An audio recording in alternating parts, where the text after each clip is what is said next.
Oke sobat, kali ini kita akan menceritakan kisah para pemuda yang tertidur di dalam gua selama 300 tahun. Cerita ini pun dibuat dalam satu film, judulnya diambil dari kisah nyata, yakni Ashabul Kahfi, yang berarti para penghuni gua. Kisah ini pun diabadikan di dalam kitab suci Al-Quran. Sebab-sebab turunnya ayat yang menceritakan tentang Ashabul Kahfi adalah para Quraisy melalui bantuan pendeta-pendeta Yahudi coba menguji tentang kenabian Nabi Muhammad SAW. Dan alhamdulillah Rasulullah Muhammad dapat menceritakan kisah para pemuda yang tertidur itu melalui ayat-ayat Allah ini. Tapi sebelum kita menceritakan filmnya, intro dulu.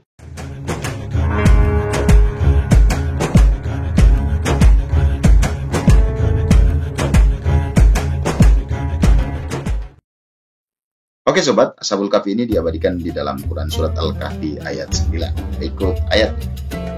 أم حسبت أن أصحاب الكهف والرقيم كانوا من آياتنا عجبا. Film ini awalnya menceritakan tentang kota Philadelphia tahun 137 Masehi atau bertepatan dengan 890 tahun pasca didirikannya Romawi atau sesudah kenabian Nabi Isa alaihissalam, menunggu akan datangnya Nabi penutup Rasulullah Muhammad sallallahu alaihi wasallam, di mana kota Philadelphia ini dipimpin oleh gubernur yang sangat kejam dan bangsa Romawi saat itu merasa paling kuat. Namun di sisi lain, saat itu adalah masa runtuhnya nilai-nilai kemanusiaan, barbar, dan terpenting pengikut Nabi Isa yang memegang nilai-nilai tauhid akan disiksa dan dirajam. Sebagai wilayah yang memiliki banyak dewa, mereka tidak menginginkan agama tauhid berkembang di daerah kekuasaannya, sehingga dakwah pun dilakukan sembunyi-sembunyi. Raja Romawi saat itu dipimpin oleh Kaisar Hadrianus, sedangkan Philadelphia dipimpin Gubernur Diocletianus atau Dakianus, yang oleh masyarakat dia adalah penguasa kejam dan bengis yang tak punya belas kasihan. Tersebutlah Plutonius yang dianggap sebagai pembawa agama baru, yakni tauhid, pun tak luput dari penyiksaan sang gubernur. Dia dipaksa untuk kembali ke ajaran leluhurnya sebagai penyembah berhala, namun dia menolak. Plutonius sebelumnya dipanggil oleh Gubernur Dakianus untuk menemui dirinya. Gubernur kemudian meminta hakim membacakan dakwaan Plutonius. Dalam dakwaannya, Plutonius dituduh merusak patung Kaisar Hadrianus yang oleh penduduk setempat dipuja sebagai dewa mereka. Dari dakwaan yang dibacakan, seharusnya Plutonius bersujud di hadapan dewa yang oleh masyarakat setempat juga disebut dewa Jupiter. Plutonius dipaksa kembali ke agama nenek moyangnya, tetapi malah lebih memilih agama para Buddha, yaitu agama tauhid. Gubernur pun mengancamnya dengan hukuman mati seraya memberikan penawaran untuk bertobat lagi. Selain itu, gubernur juga meminta Plutonius untuk menunjukkan tempat teman-teman seakidahnya agar hukumannya dibuat ringan. Tapi lagi-lagi dengan gagahnya Plutonius menolak. Karena tidak bisa dibujuk dan Plutonius tetap pada pendiriannya, akhirnya dia dijatuhi hukuman mati dengan akan dibakar hidup-hidup di depan patung Apollo dewa mereka. Setelah dikembalikan di dalam penjara untuk menunggu hukuman matinya, Plutonius menangis, takut Tuhan yang Maha Kuasa saat dia mati tidak mengampuni dosa-dosanya. Sementara di tempat lain, Maximilianus, seorang pejabat gubernuran yang merupakan anak bangsawan dari Kekaisaran Romawi, oleh teman-temannya diminta untuk menjadi pembela para pengikut agama tauhid. Maximilianus ini juga merupakan pengikut ajaran tauhid bersama teman-temannya, tapi masih dilakukan secara sembunyi-sembunyi. Saat mereka sedang bincang-bincang, tiba-tiba datang utusan dari Gubernur Diocletianus. Ternyata pada saat itu, Diocletianus sedang berbincang-bincang dengan duta Kaisar Romawi, dan pejabat-pejabat gubernuran sengaja dipanggil untuk dimintai pendapat juga saran terkait acara penjemputan serta hadiah yang akan diberikan kepada Kaisar Romawi saat kunjungannya di Philadelphia. Kembali lagi ke Plutonius, saat ini tiba waktunya eksekusi baginya. Dia digiring ke tempat pengeksekusian di depan patung Apollo, namun dia sengaja dipertontonkan ke masyarakat sebagai pelajaran bagi mereka yang melawan gubernur. Tangannya dirantai pada sebuah batang kayu yang ditaruh di atas punggungnya. Banyak pihak yang menginginkan kematiannya, sementara penganut agama tauhid hanya bisa menangis dalam hati, termasuk pejabat gubernuran Maximilianus. Maximilianus hanya bisa memandangi Plutonius dari dalam keretanya. Satu persatu Plutonius memandangi teman-temannya dan menjemput kematiannya dengan keyakinan akan ketauhidan yang dianutnya. Sebelum dieksekusi, terlebih dahulu dibacakan pelanggaran dan hukuman yang dijatuhkan ke Plutonius oleh Gubernur Diocletianus. Saat akan dieksekusi, tiba-tiba Maximilianus turun dari keretanya dan meminta menunda hukuman bagi Plutonius. Dia meminta Plutonius menyampaikan kata-kata terakhirnya sebelum dieksekusi. Dan Plutonius pun memanfaatkan kesempatan terakhirnya untuk berdakwah dengan cara meneriakkan firman Tuhan di dalam kitab Injil.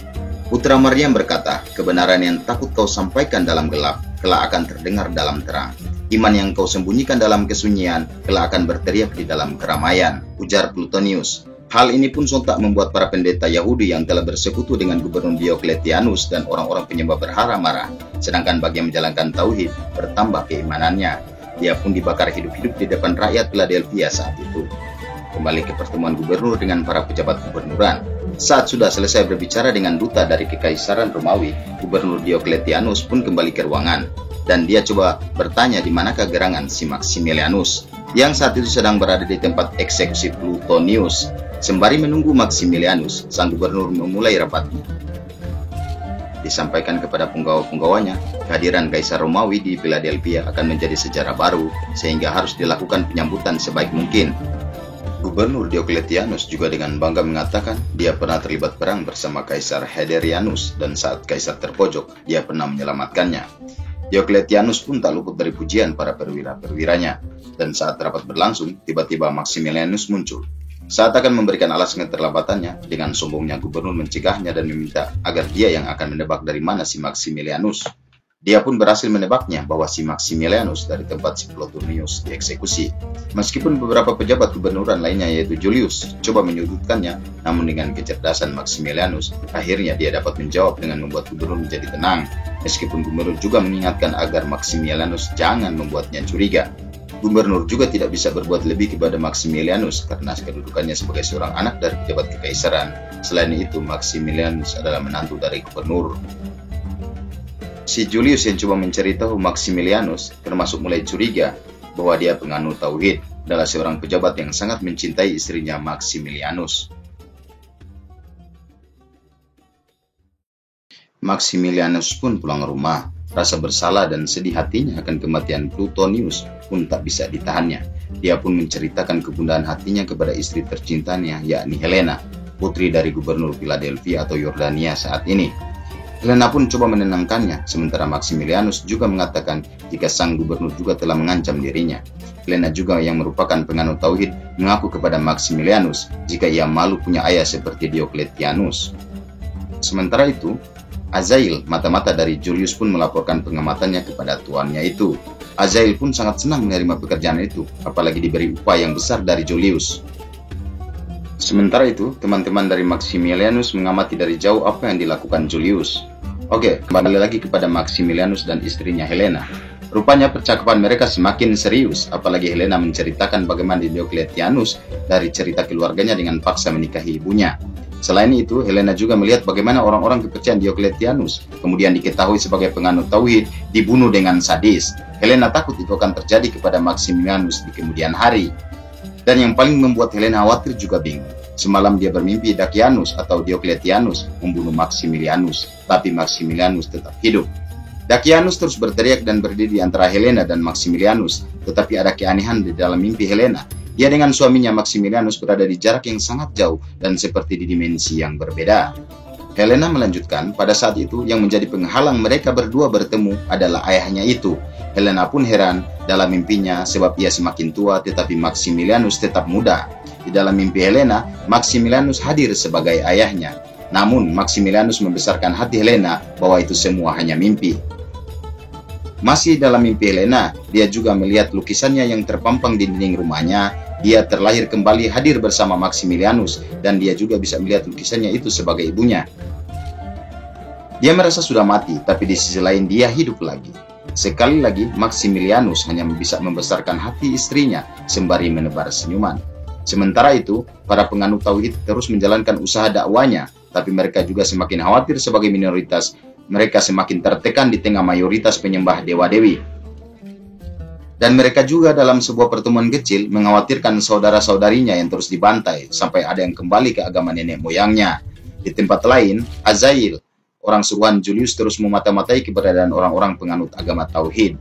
Di sisi lain, Maximilianus terus mengirimkan orang-orangnya untuk berkomunikasi dengan para penganut agama tauhid. Maximilianus melalui orang suruhannya coba memastikan keberadaan dan kondisi saudara seakidahnya. Azail pun melaporkan hasil pengamatannya lagi kepada Julius. Usai bertemu Azail, Julius kepada bawahannya yakni Matius coba menceritakan isi hatinya yang terpendam kepada Helen, istrinya Maximilianus. Dia meyakinkan Matius untuk membuktikan bahwa Maximilianus adalah pengkhianat dan akan melaporkan kepada Dakianus dengan bukti yang kuat. Bahkan kalaupun Dakianus mengabaikan laporannya, sebagai juga anak dari pejabat kekaisaran, dia akan langsung menghadap Kaisar Romawi. Di tempat lain, Adonia, salah satu pendakwa tauhid yang menjadi incaran Azail suruhan Julius, juga telah diamankan keluar kota oleh pelayannya Maximilianus, yaitu Gallus.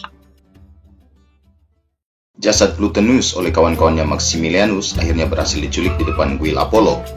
Atas kejadian ini, Gubernur Dakianus marah besar. Dia kemudian mengundang para penggawanya untuk mempertanggungjawabkan permasalahan ini, termasuk Julius, disemprot habis-habisan oleh Dakianus.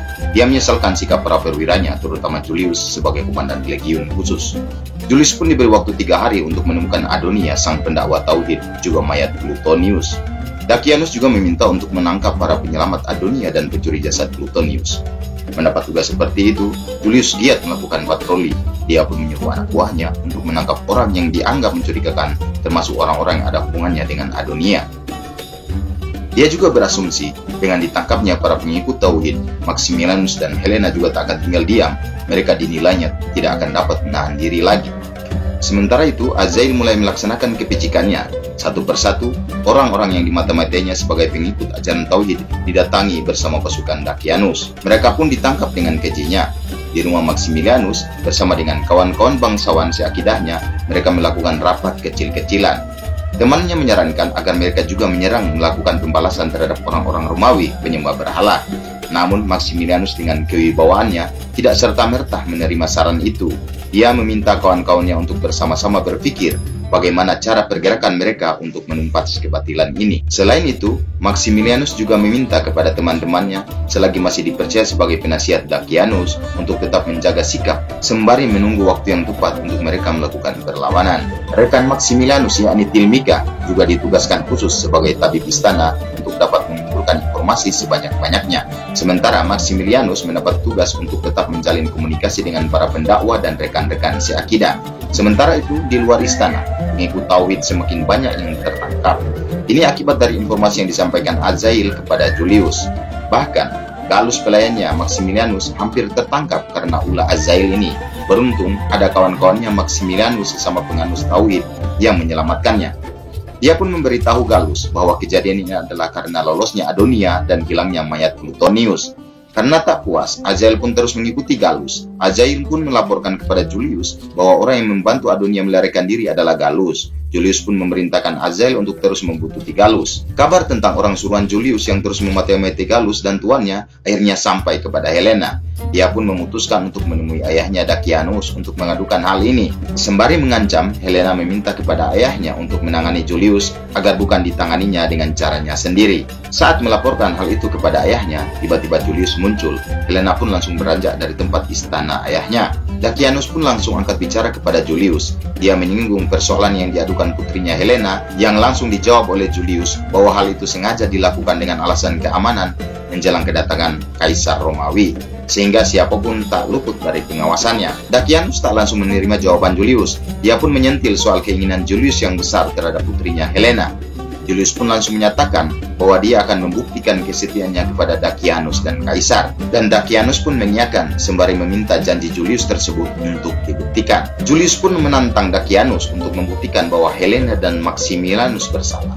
Tertantang, Dakianus meminta lagi untuk membuktikan jika terbukti dia sendiri yang akan memenggal kepala Helena dan Maximilianus. Tetapi jika tidak, maka hal itu yang akan berlaku bagi Julius.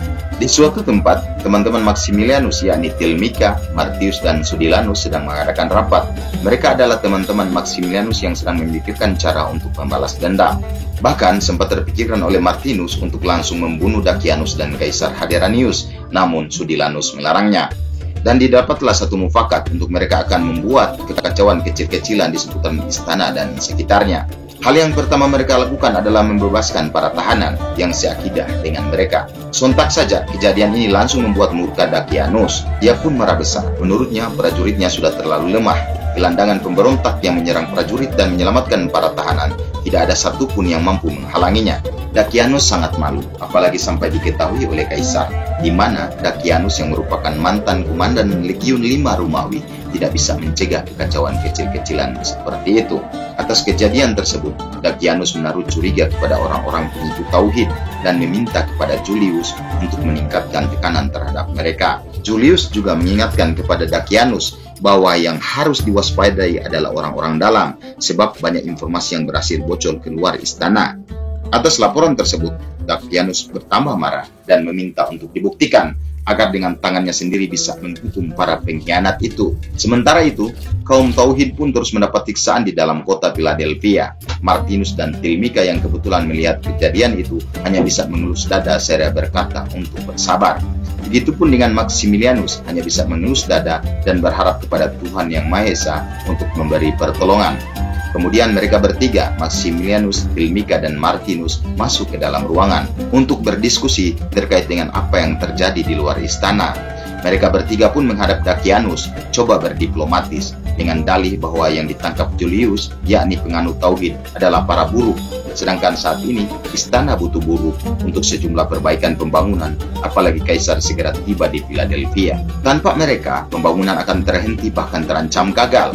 Mendengar itu, Julius yang berdiri di samping Gubernur Dakianus langsung turun dan bertanya, apa kekhawatiran itu karena kelambanan pekerjaan pembangunan atau ada hal lain?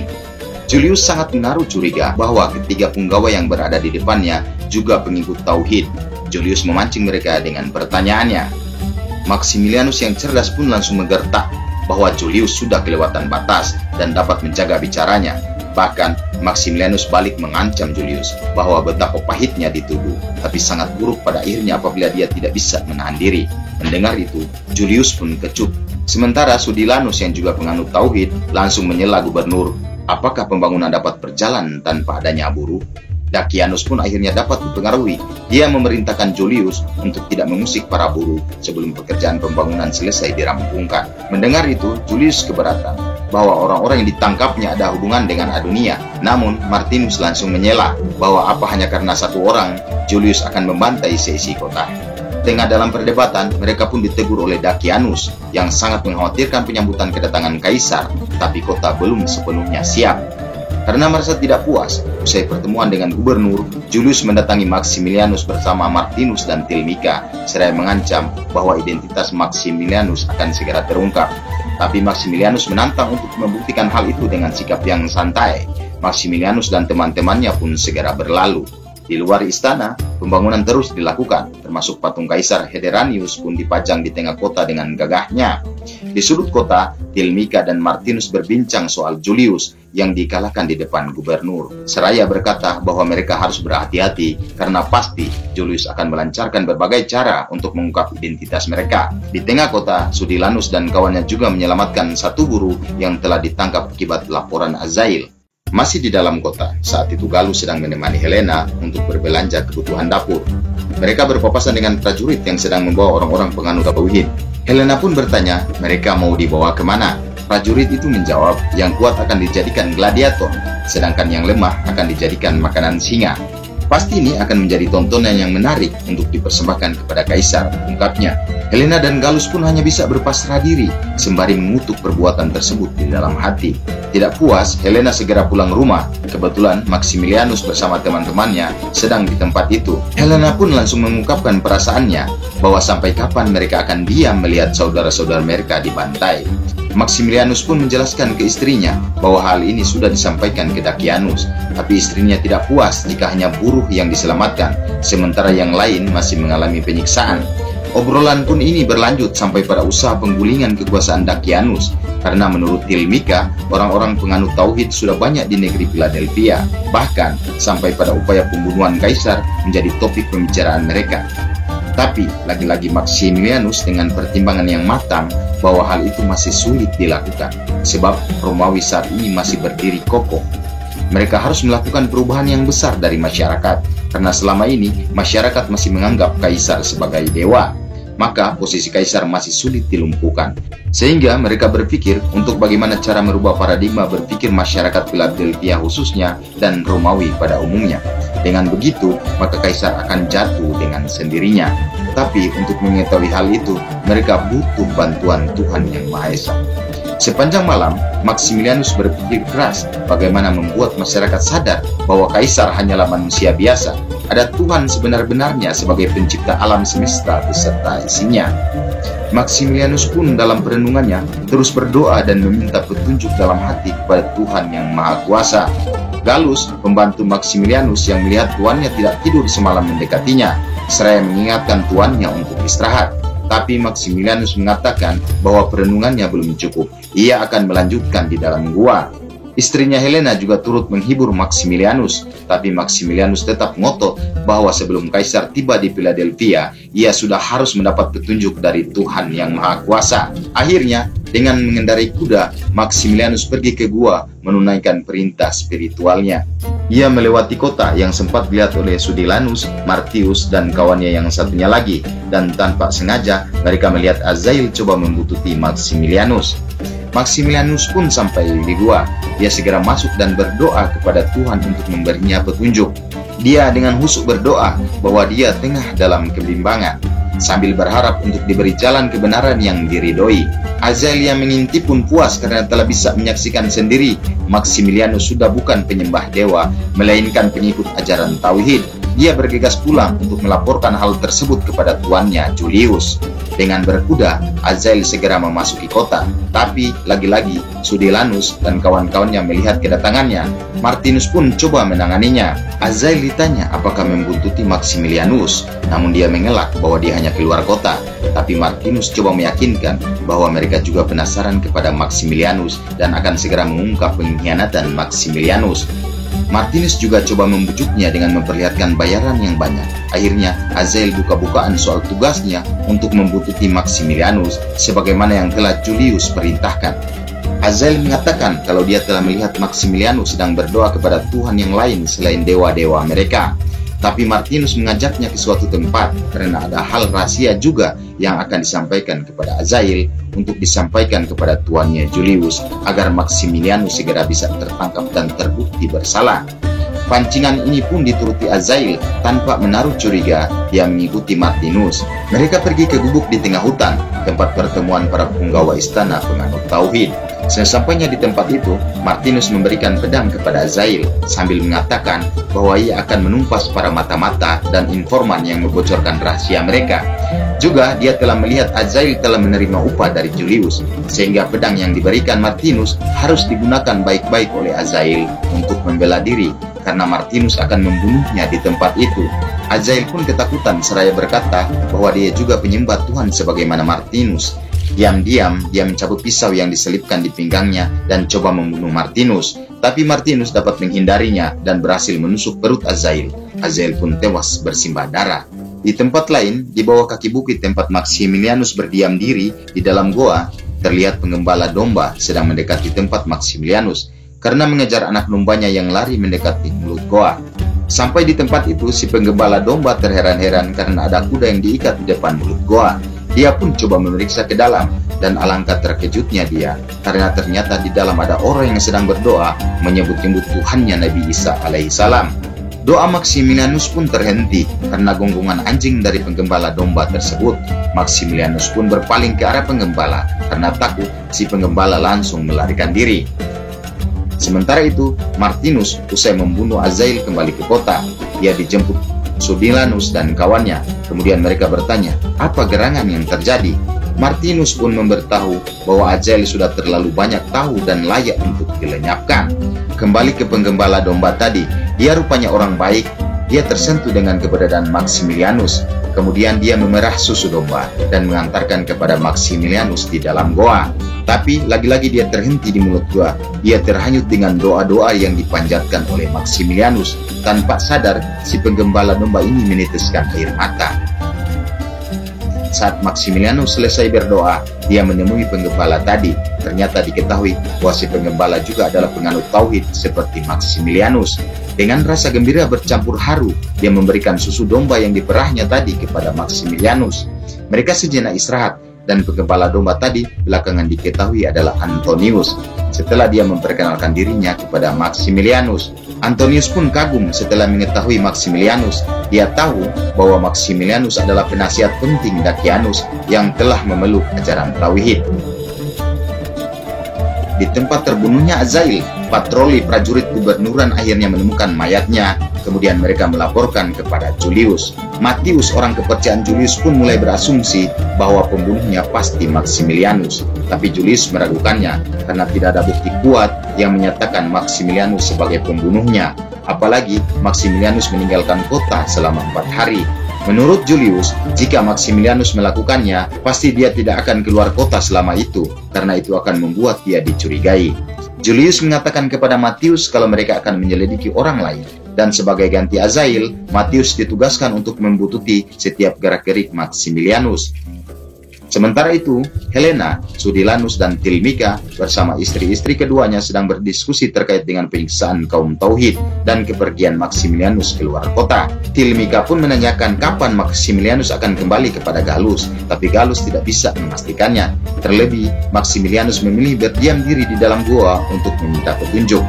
Sudilanus juga mengatakan bahwa besok Adonia akan berceramah di perkuburan bawah tanah. Sudilanus pun mengatakan bahwa dia akan menemui Adonia. Di luar istana, penyiksaan kepada pengikut ajaran Tauhid kian meningkat. Mereka memaksa untuk mengetahui keberadaan Adonia. Akhirnya, sampai pada giliran orang yang bertubuh gendut, dia tidak bisa menahan siksaan dan dia pun buka mulut mengenai keberadaan Adonia. Besoknya, di pemakaman bawah tanah di luar kota, Adonia mengadakan majelis untuk ceramahnya. Tapi sayang, ceramah itu telah disusupi jamaahnya yang telah membocorkan kepada prajurit istana keberadaan Adonia. Pertemuan pun diisi dengan sesi tanya jawab tentang keimanan dan ketuhanan. Sementara tengah Adonia memberikan ceramah, prajurit istana semakin mendekati tempat itu. Ratusan prajurit mulai memasuki kompleks makam. Mereka mengendap-endap untuk menangkap Adonia dan jamaahnya. Sementara itu, Helena dan Gallus pun sampai di lokasi makam. Mereka dicegat oleh prajurit. Gallus dengan lantang menereki para prajurit itu, seraya mengatakan bahwa yang di dalam kereta adalah Helena, putri Gubernur Dakianus. Sempat bersih tegang, akhirnya Gallus dan Helena diizinkan kembali karena Gallus beralasan bahwa dia salah jalan. Seharusnya mereka ke desa Rakim untuk menjemput Maximilianus, suaminya Helena. Dia pun lega karena hampir saja ketahuan bahwa mereka sebenarnya akan ke makam untuk mengikuti ceramah Adonia. Para tentara istana ini mulai memantau kegiatan di makam, sampai akhirnya anak panah dilepaskan dan tepat mengenai jamaah yang hadir di lokasi makam saat itu. Sementara itu, penjaga pintu makam bawah tanah yang satu itu tengah berlangsung ceramah Adonia segera berlari dan mengatakan bahwa pasukan dari Dakianus sudah mengepung mereka. Para tentara Dakianus mulai menghunuskan pedang dan membantai penganut ajaran Tauhid dengan sadisnya. Satu persatu mereka tumbang dengan mengenaskan. Martinus dan kawan-kawan yang turut hadir di acara ceramah itu membantu memberikan perlawanan. Tidak sedikit pasukan dari Dakianus mati di tangan mereka.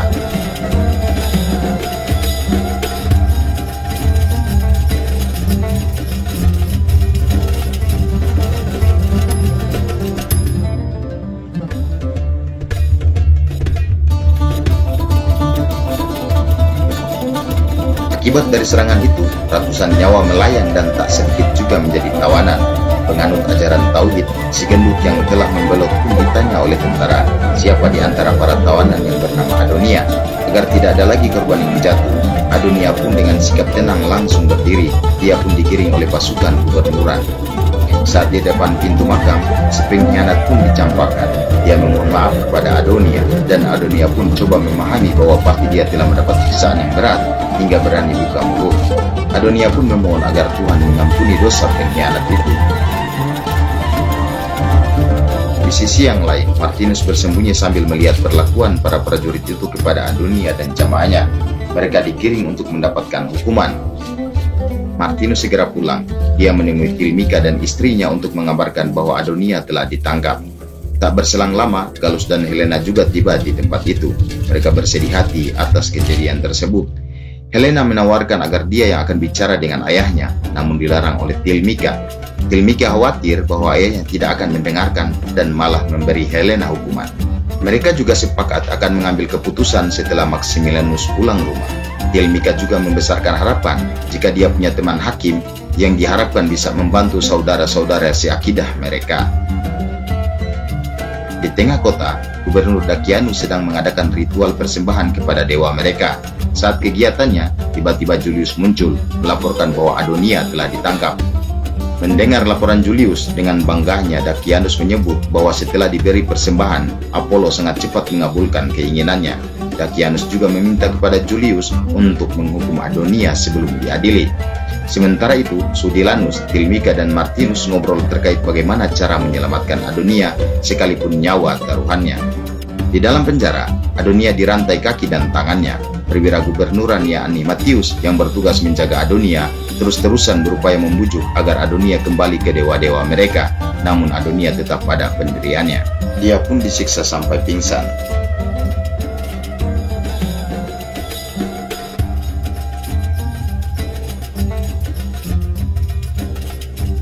Saat itu muncul Julius memanggil Matius untuk ikut bersamanya, seraya meminta penjaga yang satunya untuk menjaga Adonia. Dia pun mempersilahkan untuk menyiksa Adonia asalkan jangan sampai mati. Dari gelagatnya, nampaknya penjaga satu ini masih punya hati.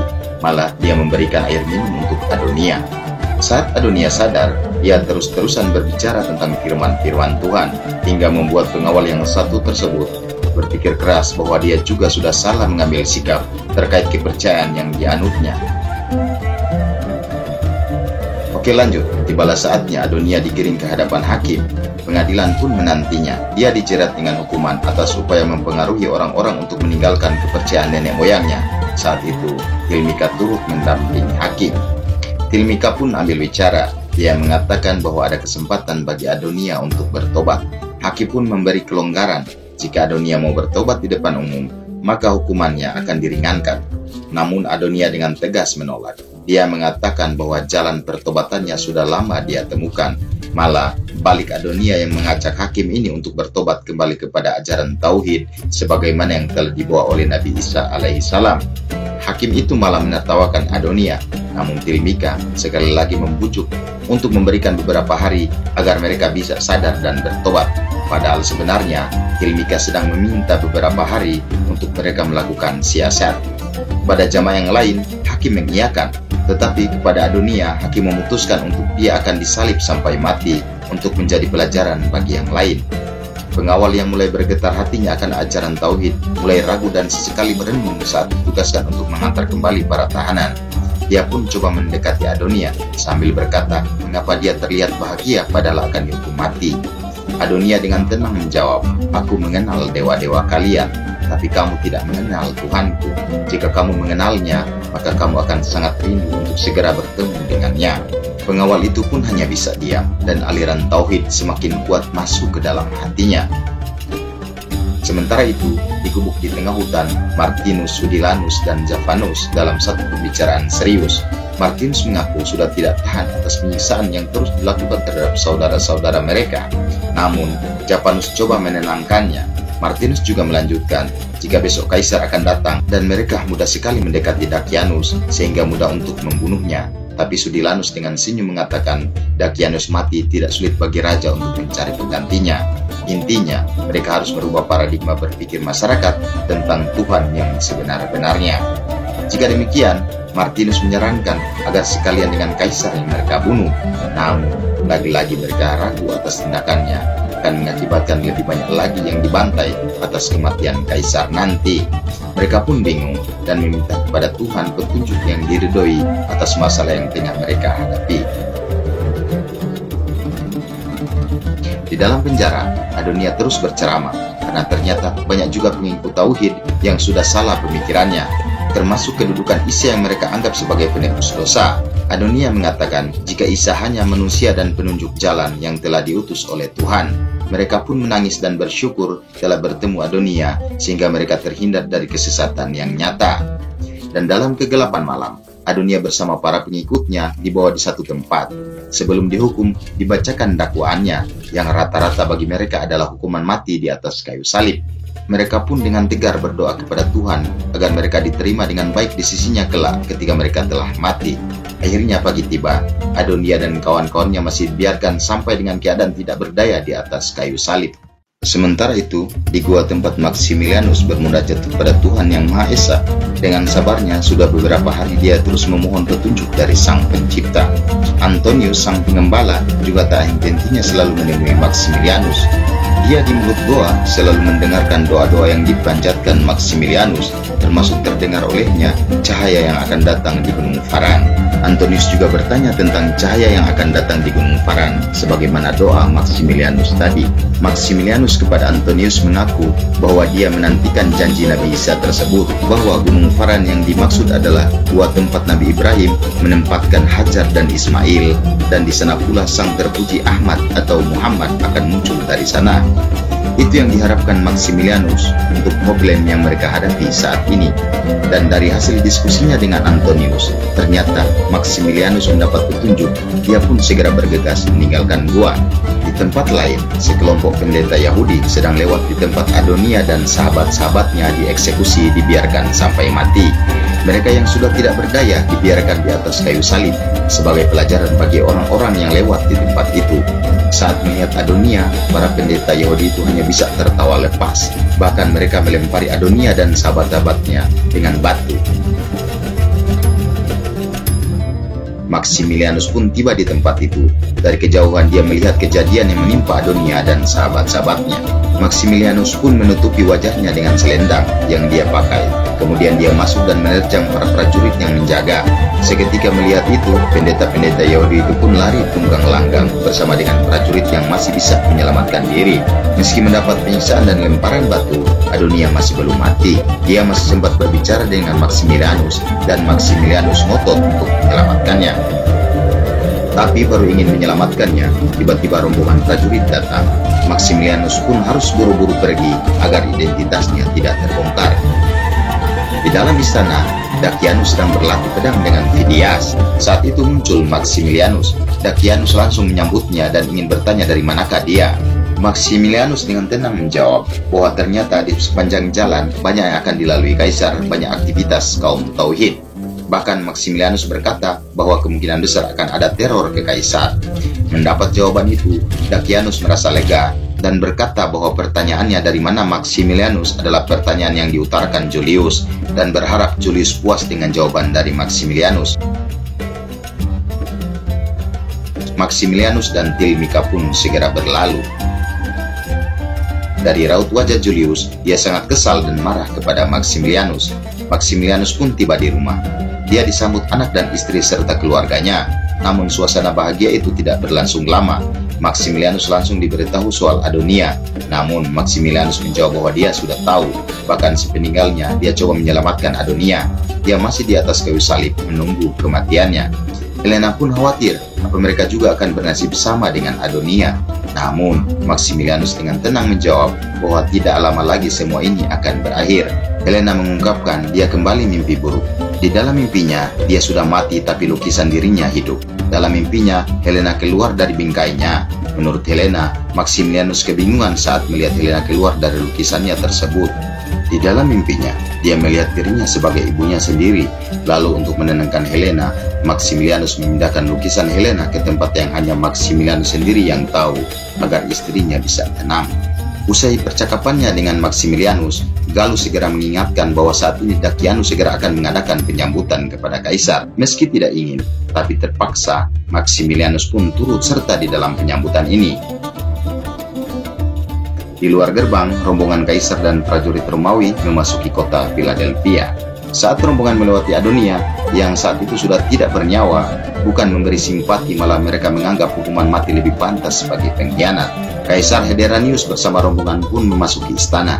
Hadrianus saat akan menuju singgasana menceritakan saat dia berperang bersama Dakianus dan pernah diselamatkannya, sehingga kedatangan di Philadelphia adalah merupakan bentuk rasa terima kasih kepada Dakianus. Malam harinya, upaya pemberontakan dengan membuat kekacauan di kota dilancarkan. Sudilanus dan Yavanus bersama Martinus mulai melancarkan aksinya. Mereka membunuh beberapa prajurit dan menyelamatkan tahanan. Selain itu, mereka dengan bersenjatakan kapak masuk di dalam ruangan penyembahan dewa Apollo dan Jupiter, kemudian merusak patung-patung itu dan patung dewa-dewa yang lain. Pagi harinya, pendeta-pendeta syok melihat kejadian di dalam kuil. Mereka pun mengutuk pelaku-pelaku perusakan dewa-dewa mereka. Saat itu di dalam istana, Matius melaporkan kejadian tersebut kepada Julius. Tiba-tiba Dakianus masuk ruangan. Dia terkejut melihat ekspresi para penggawanya, terutama pemuka agama kepercayaannya di depan singgasana. Dakianus pun menanyakan apa yang terjadi. Seraya mengatakan jangan sampai kaisar tahu jika Philadelphia dalam kondisi tidak aman, sambil meminta Julius untuk menyelidiki kasus ini secara diam-diam. Tibalah saatnya perburuan sang kaisar di hutan. Dia ditemani Dakianus serta para perwira di Philadelphia, termasuk Maximilianus dan Tirmika. Kaisar akhirnya menemukan seekor rusa, dan di sini terbukti kaisar juga termasuk pemanah yang baik, dilihat dari bidikannya tepat mengenai sasaran. Saat dia dalam kondisi membidik, ternyata di dalam hutan, Martinus hendak coba memanah sang kaisar, namun gagal karena kaisar keburu mengejar hewan buruannya itu. Sang kaisar sendirian mencoba mencari hewan buruan lain. Martinus juga telah siap dengan anak panahnya, namun meleset mengenai batang pohon.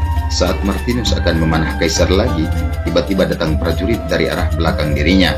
Dengan cekatan, anak panah yang telah diniatkan kepada kaisar harus digunakan untuk membunuh prajurit ini. Dia pun jatuh dari kuda tunggangannya. Tak berselang lama, datang prajurit lain. Pasukan lainnya langsung mendekat. Mereka langsung mengamankan area perburuan. Percobaan pembunuhan kaisar pun gagal dilakukan. Selang beberapa waktu, di rumah Maximilianus, Helena mendengar rapat kecil Maximilianus dan kawan-kawannya tentang rencana besok. Sementara Martinus bimbang bahwa apa tindakan mereka akan mengakhiri kezaliman. Namun Maximilianus menguatkan bahwa banyak orang yang berpikir bahwa dia bersama teman-temannya adalah orang bijak dan pintar, serta punya kedudukan tinggi. Yang artinya, penentangan mereka terhadap kaisar dan dewa-dewanya pasti akan membuat orang-orang berpikir. Dan bahkan kematian mereka, harap Maximilianus pasti akan menjadi sejarah baru penyebaran keyakinan Tauhid. Maximilianus pun menemui istrinya. Maximilianus menyarankan agar Helena bersama istrinya Tirmika dan Evanus bertugas menyadarkan orang-orang sepeninggal mereka. Pada putranya, Maximilianus tak pernah berhenti menatapnya. Dia pun menaruh harapan besar agar anaknya dapat meneruskan perjuangan di jalan Tuhan yang Maha Kuasa. Besok harinya, kaisar dengan gagahnya naik di atas singgasana. Di dalam istana, tibalah saatnya penghormatan kepada kaisar, dimulai dari Dakianus, kemudian secara bergilir pendeta dan perwira termasuk Julius. Mereka memberi hormat kepada kaisar yang dianggap sebagai dewa Romawi serta dewa-dewa lainnya yang memberi kehidupan. Tibalah giliran Maximilianus, sang penasihat agung, untuk memberikan hormat kepada kaisar. Dia dengan gagahnya maju di hadapan kaisar. Dengan lantang, Maximilianus mengatakan tiada Tuhan di dunia ini selain Sang Pencipta langit dan bumi. Hadirin sontak dibuat kaget. Sang kaisar hanya bisa melongo dengan apa yang dilihatnya tepat di hadapannya itu. Kemudian Maximilianus berbalik arah menghadap kepada para tamu istana dan dengan lantang kembali mengatakan, tiada Tuhan di dunia ini selain Sang Pencipta langit dan bumi. Tuhan Ibrahim, Tuhan Nuh, Musa, Sulaiman, Yakub, Isa dan nabi terakhir yang dinanti dunia. Suasana pun langsung ricuh. Mereka tidak percaya dengan apa yang telah mereka saksikan saat itu, apalagi ini dengan berani dilakukan di hadapan kaisar dan gubernur Dakianus. Sang ratu naik pitam. Dia langsung menyuruh untuk menangkap Maximilianus. Julius dan prajurit lain langsung menghunuskan pedang. Di tengah ketegangan ini, tiba-tiba Tirmika dan Evanus maju ke depan. Mereka juga membenarkan ucapannya, bahkan dengan tegas Martinus mengatakan, kami tidak kenal dengan Jupiter, Apollo, Hercules, Mars, dan Hederaneus sebagai Tuhan. Kaisar langsung menginstruksikan untuk menghukum mereka bertiga. Namun dia tidak langsung memutuskan untuk memberi hukuman, melainkan bertanya apa masih ada yang ingin bergabung. Tiba-tiba di sudut ruangan, Sudilanus, Martinus, dan Dinasius maju ke depan dan bergabung dengan Maximilianus bersama Tirmika dan Evanus. Kaisar kata Sudilanus, hanya manusia biasa seperti mereka. Apakah akal menyuruh kalian menyembah manusia yang sama seperti kalian, atau menyembah berhala-berhala batu? Martinus menambahkan, Tuhan kami tak punya sekutu atau anak. Dia tak butuh bantuan siapapun untuk mengatur dunia. Kaisar pun memerintahkan untuk menyiksa mereka karena kematian dirasa sangat mudah bagi mereka berenam. Atas perintah Dakianus, Maximilianus bersama kawan-kawannya itu digiring ke tempat penyiksaan bawah tanah. Sang kaisar pun memerintahkan Dakianus untuk segera melakukan apa yang telah diputuskan saat itu, yakni membujuk Maximilianus untuk bertobat. Maximilianus bersama teman-temannya diikat, lalu dicambuk. Aku bertobat, kata Maximilianus, yang membuat semua orang melongo. Dakianus pun tersenyum seraya berharap bahwa Maximilianus sudah bertekuk lutut. Tapi harapannya sirna saat mendengar yang disampaikan Maximilianus. Aku bertobat karena tidak menghamba kepada Tuhan dengan semestinya. Julius dan Dakianus bahkan tidak percaya dengan apa yang mereka saksikan saat ini. Ada apa dengan Maximilianus? Apakah dia sudah tidak takut lagi dengan namanya mati? Gumam mereka dalam hati. Seperti orang gila, Dakianus mencambuk tubuh Maximilianus. Tapi tiba-tiba Julius menghentikannya sembari berkata, untuk urusan ini ada Algojo yang siap. Tak perlu Dakianus harus mengotori tangannya dengan darah para pengkhianat ini. Dakianus coba memberi ultimatum kepada seluruh penjaga bahwa malam ini Maximilianus dan sahabat-sahabatnya harus bertobat. Berbagai cara coba dicari agar para perwira di istana Dakianus ini bertobat, termasuk kedatangan Helena di istana coba juga dimanfaatkan agar dia bisa membujuk Maximilianus untuk kembali menyembah dewa. Helena punya waktu hingga pagi hari untuk membujuk Maximilianus. Dia mengungkapkan dia disuruh ayahnya untuk membujuk Maximilianus dan sahabat-sahabatnya. Tapi dari hasil pertemuan itu, Helena malah mendapat tugas untuk memberitahu orang-orang terkait apa yang terjadi malam itu. Mereka harus sadar bahwa yang mereka sembah adalah Tuhan-Tuhan palsu, hasil karya tangan mereka sendiri.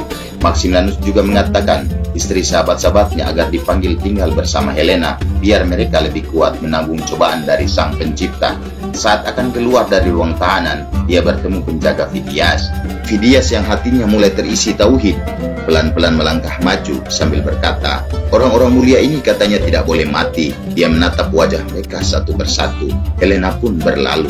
Fidias yang masih diselimuti kegelisahan mondar-mandir. Kemudian Fidias turun mendekat ke Maximilianus seraya bertanya, kenapa kalian tidak coba menyelamatkan diri padahal kalian punya peluang besar?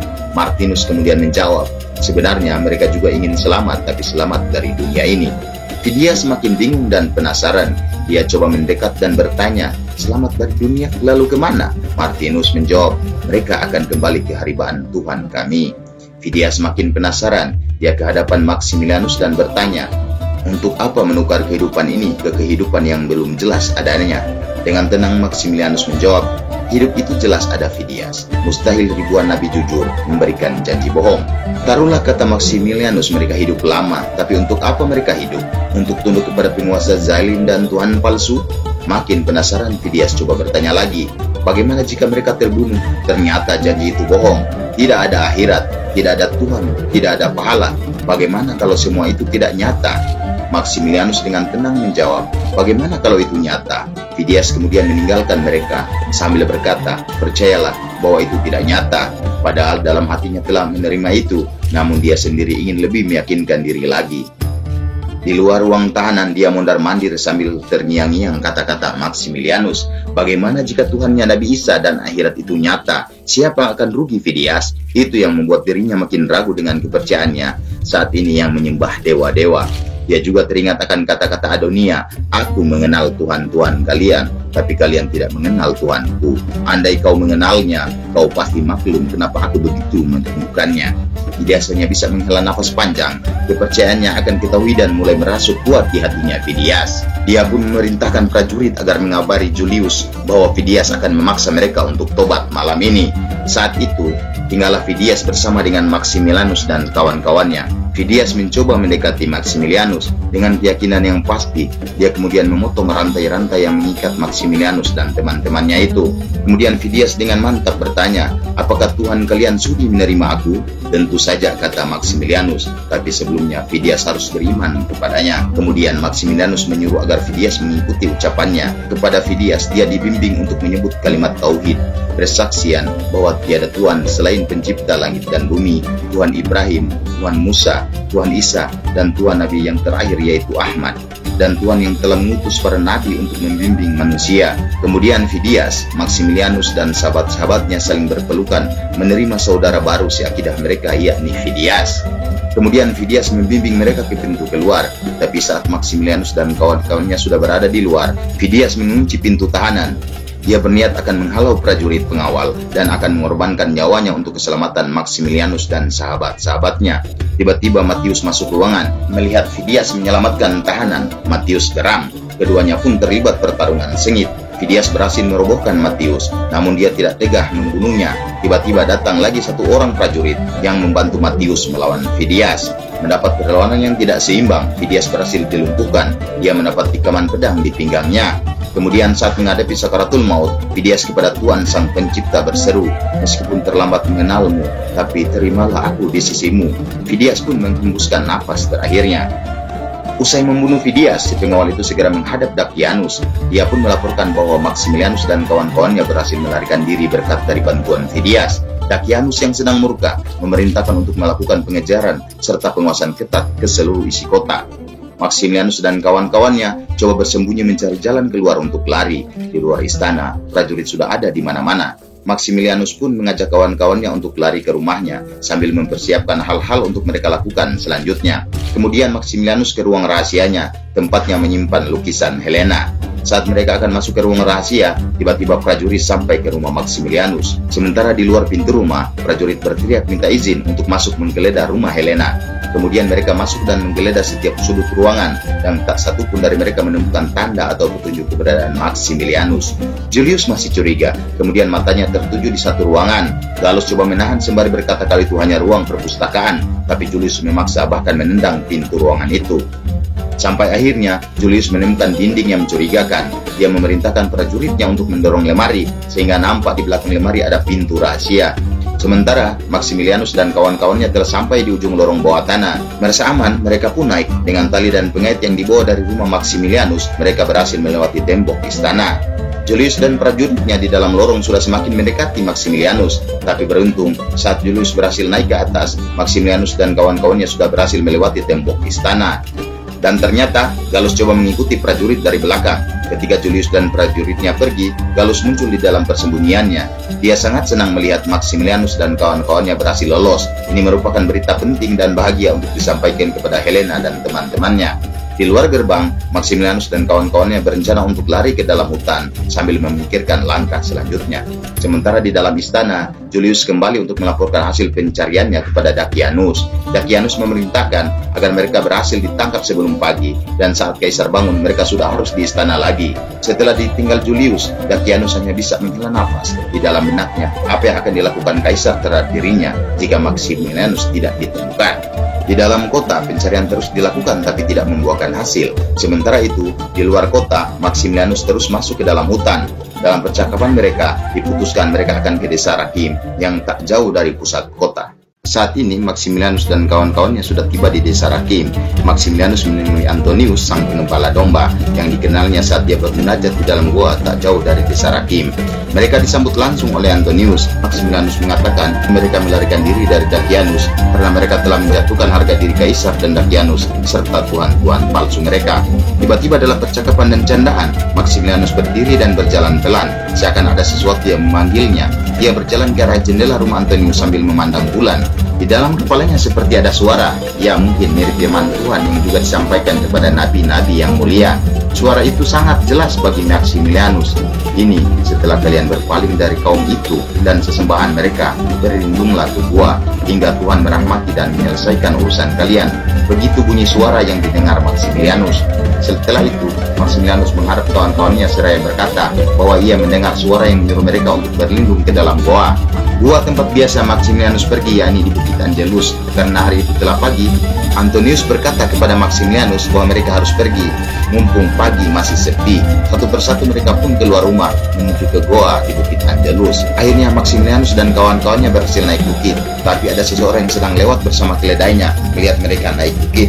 Saat mereka mau menuju ke dalam goa, mereka kaget. Antonius sudah terlebih dahulu berada di dalam mulut goa. Mereka bertanya, untuk apa Antonius berada di tempat ini? Dia pun menjawab bahwa dia telah berdoa kepada Tuhan, dan dia yakin pilihannya adalah jawaban atas doa yang telah dipanjatkannya itu. Maximilianus pun tak bisa menolak.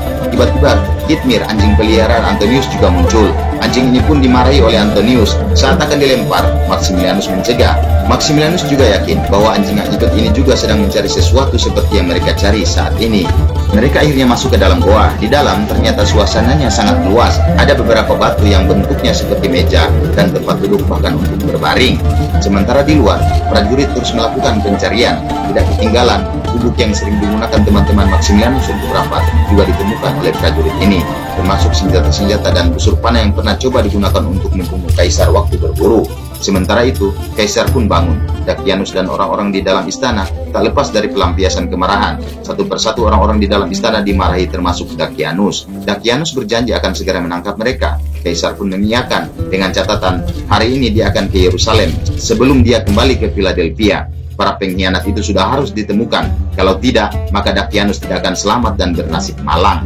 Di tengah kota, Maximilianus dan kawan-kawannya mulai menjadi buah bibir masyarakat. Mereka tidak percaya petinggi-petinggi istana ternyata adalah pengikut agama Tauhid. Hal ini pun mulai menggoyahkan iman mereka atas kepercayaan yang mereka anut selama ini sebagai penyembah dewa-dewa. Termasuk juga bagi pendeta-pendeta istana, dan mereka mencari siasat bagaimana agar kepercayaan lama dan baru bisa digabungkan. Lagi pula yang beda hanyalah soal penyebutan.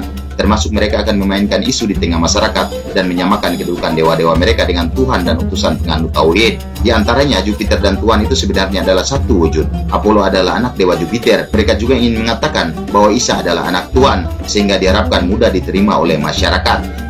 Sementara di dalam goa, setiap waktu yang mereka punya digunakan untuk membicarakan tentang keagungan Tuhan Sang Pencipta. Kemudian obrolan berlanjut tentang janji Tuhan akan kemenangan penyembah Tuhan kepada penyembah berhala. Mereka hanya terdiam dan bertanya dalam hati, kapan janji itu akan terwujud? Maximilianus mengatakan tidak tahu caranya, tapi dia tidak ragu. Bisa saja janji itu bukan di masa mereka, tapi di masa generasi selanjutnya. Tiba-tiba mereka mendengar seperti suara gemuruh. Mereka yakin mereka tidak sendirian di gua itu. Mereka pun merasa bahwa ada yang sedang menguasai mereka. Tiba-tiba satu persatu teman-temannya mengantuk. Maximilianus menawarkan bahwa nanti dia yang akan jaga. Tapi Antonius menawarkan diri, nanti dia saja yang jaga. Mereka bisa beristirahat terlebih dahulu. Satu persatu teman-temannya tumbang terbawa mimpi, termasuk Maximilianus. Tapi saat akan tertidur, dia masih bertanya dalam diri bahwa bagaimana caranya kemenangan akan menang atas kebatilan. Dia pun tertidur. Antonius yang berjaga di luar tak luput dari rasa mengantuk, sehingga dia pun kembali ke dalam goa. Tapi saat akan ke dalam, dia terheran melihat anjingnya juga tertidur dengan posisi seperti berjaga dan mata terbuka. Antonius pun berjalan ke atas batu, kemudian dia tertidur juga. Tiba-tiba seperti kabut tebal menyelimuti dalam goa itu. Kembali ke dalam kota, istri Maximilianus dan kawan-kawannya coba melaksanakan amanah yang telah dititipkan suami-suami mereka untuk menyadarkan orang-orang. Di dalam istana, Dakianus marah besar karena pencarian juga pengawasan selama ini tidak membuahkan hasil. Pencarian pun terus ditingkatkan, termasuk prajurit mengumpulkan masyarakat bahwa siapapun tahu keberadaan kemudian tidak memberitahu, maka akan disiksa dengan amat kejamnya. Dan bagi siapa yang mengatakannya akan mendapat hadiah besar dari Dakianus. Tiba-tiba seseorang mengajukan diri untuk bicara. Ternyata dia adalah orang yang saat Maximilianus dan kawan-kawannya naik ke atas bukit sempat lewat dan melihat mereka masuk ke dalam goa. Mendengar hal ini, Dakianus langsung memimpin pencarian. Orang-orang di desa Rakim pun terheran-heran karena tiba-tiba ada invasi prajurit di desa mereka. Saat itu juga, Helena pun turun dari kereta. Dia mengetahui perburuan ini karena informasinya sudah beredar di masyarakat luas tentang keberadaan Maximilianus. Prajurit pun terus mendaki. Mereka hampir mendapati gua tempat Maximilianus dan kawan-kawannya tadi tertidur pulas. Sampai akhirnya, prajurit yang coba mencarinya mencapai puncak bukit. Mereka menemukan sebuah gua. Dengan sebuah isyarat, komandan prajurit memerintahkan anak buahnya untuk memeriksa kondisi di dalam goa. Dengan pedang terhunus, mereka masuk ke dalam goa itu. Tapi tak berselang lama, prajurit-prajurit tadi segera keluar goa sambil berteriak ketakutan. Seperti kesurupan, mereka teriak minta ampun. Mereka berteriak sungguh menakutkan dan juga tak henti-hentinya memohon ampun. Rupanya yang mereka lihat di dalam adalah hal yang sangat menakutkan yang belum pernah mereka lihat sebelumnya. Salah satu prajurit dipaksa untuk bicara, namun dia memberikan keterangan yang tidak karuan. Dia mengatakan mereka di dalam sudah mati, tapi dia juga mengatakan mereka masih hidup. Kemudian, prajuritnya yang lain mengatakan bahwa mereka tidak bisa mendekati Maximilianus dan kawan-kawannya itu. Prajuritnya mengatakan di dalam gua tidak jelas Maximilianus dan kawan-kawannya telah mati atau masih hidup, manusia atau sebagai dewa. Mereka sungguh menakutkan. Mendengar itu, Dakianus tersulut emosinya. Akhirnya dia yang memimpin langsung masuk ke dalam goa. Dakianus bersama Julius dan beberapa orang prajurit masuk ke dalam goa tersebut. Di dalam, Dakianus melihat seekor anjing seperti tidur tapi tetap siaga dengan mata terbuka. Dia terus masuk ke dalam goa sampai akhirnya ada kilatan cahaya dan sesuatu yang tidak pernah dilihat orang-orang di dunia ini kecuali hal yang sangat mengerikan. Ini sebagaimana firman Allah dalam Quran surat Al-Kahfi ayat 18. کسانان را مشاهده می کرد از آنان گریزان شده و از هیبت و عظمت آنان بسیار هراسان می گردید Ternyata Allah Subhanahu wa Ta'ala menjaga tubuh mereka selama mereka tertidur. Tidak ada satu makhluk hidup pun yang diizinkan untuk menyentuh Maximilianus dan sahabat-sahabatnya. Ini janji Allah dan telah diceritakan kembali dalam firman-Nya yang disampaikan kepada Nabi penutup Muhammad SAW atau Ahmad. Akhirnya Julius lari seperti orang gila. Dia berteriak ketakutan. Lain halnya dengan Dakianus, dia keluar seperti mayat hidup tanpa bisa berkata apa-apa. Dia seperti kehilangan kesadaran saat itu. Tiba-tiba dia menutupi wajahnya dengan tangannya, kemudian dia teriak sekuat-kuatnya. Dakianus segera mendapat pertolongan tabib istana. Beberapa orang coba berbicara dengannya, tapi dia hanya bisa terdiam. Matanya terus terbuka lebar tak berkedip, seperti melihat sesuatu yang mengerikan yang bukan dari dunia ini. Kemudian Dakianus bangun sembari berteriak dan menyuruh untuk menutup mulut goa itu agar Maximilianus dan kawan-kawannya terkubur hidup-hidup. Sontak mendengar hal ini, Helena bersama istri-istri sahabat dari Maximilianus menangis histeris. Bahkan Helena berlari menuju ayahnya sambil memohon untuk jangan melakukan hal itu. Tapi seperti kesetanan, ayahnya sudah tidak memedulikan Helena, bahkan menyuruhnya untuk pergi. Bahkan mengancam jika masih bersikeras, dia akan mengubur Helena dan teman-temannya hidup-hidup layaknya akan dilakukannya kepada Maximilianus. Dia pun menyuruh prajurit untuk mengusir mereka. Dakianus juga memerintahkan untuk menjaga bukit ini selama 3 bulan agar tidak ada yang menyelamatkan mereka. Dia juga memerintahkan agar kisah para pengkhianat ditulis di atas prasasti lalu dipasang di atas goa agar menjadi pembelajaran bagi yang lain. Setelah selesai menutup pintu goa, prasasti kisah pengkhianatan Maximilianus juga ikut dipasang di mulut goa. Di dalam kota, cerita pun cepat menyebar. Bahkan masyarakat memuji Tuhannya Maximilianus dan kawan-kawannya. Para warga bahkan mulai menyadari bahwa Tuhan dari Maximilianus lebih kuat dari dewa-dewa sesembahan mereka. Tuhan Maximilianus mampu menjaga mereka di dalam goa. Bahkan Dakianus pun tidak bisa menyentuh Maximilianus dan sahabat-sahabatnya dan lari ketakutan. Tak ada siapapun mampu menyentuh mereka. Ini menjadi cerita fantastis dan terus dibicarakan oleh orang-orang di dalam kota, bahkan mulai menyebar di Siantero Romawi. 10 hari di dalam goa, di dalam rumah, Helena dan putranya tidak bisa makan, terus memikirkan Maximilianus. Saat sedang dalam keadaan kesedihan, Gallus mendekati Helena sembari mengutarakan rencananya bersama orang-orang penganut tauhid lainnya berencana untuk menyelamatkan Maximilianus. Kemudian hari rencana itu pun dimulai. Mereka bergerak menuju pintu goa, namun karena dijaga, akhirnya mereka terlibat pertarungan dengan sejumlah prajurit. Prajurit ini bisa dikalahkan dengan mudah. Upaya menghancurkan dinding yang menutupi gua pun dilakukan. Tapi bersamaan dengan itu, seorang prajurit masih bisa bangkit. Kemudian dia melontarkan anak panah api ke arah prajurit penjaga lainnya di kaki bukit, sebagai tanda bahwa telah ada penyusup yang mencoba menyelamatkan Maximilianus. Karena kalah jumlah, akhirnya Gallus dan kawan-kawannya mundur. Di dalam goa, Maximilianus dan sahabat-sahabatnya masih tertidur dengan lelapnya. Ini sebagaimana firman Allah dalam Quran Surat Al-Kahfi ayat 18. را بیدار پنداشتی و حالان که در خواب بودند و ما آنان را به پهلوی راست و چپ می‌گرداندیم. Akhirnya 3 bulan berlalu, penjagaan goa tempat Maximilianus pun dikosongkan. Kesempatan ini akan digunakan Gallus untuk menjemput Maximilianus. Dia meminta izin kepada Helena untuk menjemput dan menguburkan mayat-mayat mereka. Mendengar bahwa Gallus ingin ke goa, Helena ikut. Dia mengatakan kepada Gallus bahwa dia akan menunggu di bawah bukit. Tibalah mereka di Bukit Angelus. Helena sudah tidak sabar untuk melihat suaminya meskipun hanya tinggal mayat. Pintu yang menghalangi mulut goa berhasil dihancurkan. Mereka pun coba masuk ke dalam. Tapi apa yang terjadi? Gallus bersama kawan-kawannya lari ke luar goa. Mereka sangat ketakutan. Gallus hanya bisa menangis karena mereka gagal lagi. Bahkan gagal untuk menguburkan mereka. Sontak ini pun menimbulkan pertanyaan bagi teman-temannya. Mereka memastikan apa Maximilianus dan kawan-kawannya sudah benar-benar mati. Gallus dan kawan-kawannya kemudian turun bukit dan melaporkan hal ini kepada Helena dan istri-istri sahabat Maximilianus. Mereka bertanya, apa alasan Gallus dan kawan-kawannya tidak dapat memakamkan? Kemudian temannya Gallus mengatakan mereka mau memakamkan, tetapi mereka tidak sanggup. Rupanya Tuhan sedang berencana lain untuk mereka, untuk tidak dimakamkan. Dalam istana, Dakianus mengundang sekretaris istana untuk menuliskan sebuah sejarah di masa Dakianus. Dakianus khawatir jika tidak dicatat dalam sejarah, maka dia juga akan dilupakan di kemudian hari. Dakianus menceritakan sejarah di saat kepemimpinannya di Philadelphia. 6 orang penasihatnya, yakni Maximilianus, Tilmika, Yavanus, Sudilanus, Martinus, dan Dinasius, telah murtad dan menolak menyembah kaisar. Dakianus menceritakan detail kejadian saat itu untuk ditulis dalam lembaran sejarah. Saat dia selesai bicara, kemudian catatan sejarah itu diperintahkannya untuk ditulis di atas prasasti dan menyimpannya di dalam perpustakaan istana untuk menjadi dokumen bersejarah.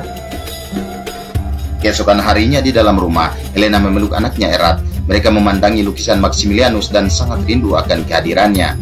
Tapi saat situasi haru itu, tiba-tiba sejumlah prajurit datang di rumah Helena.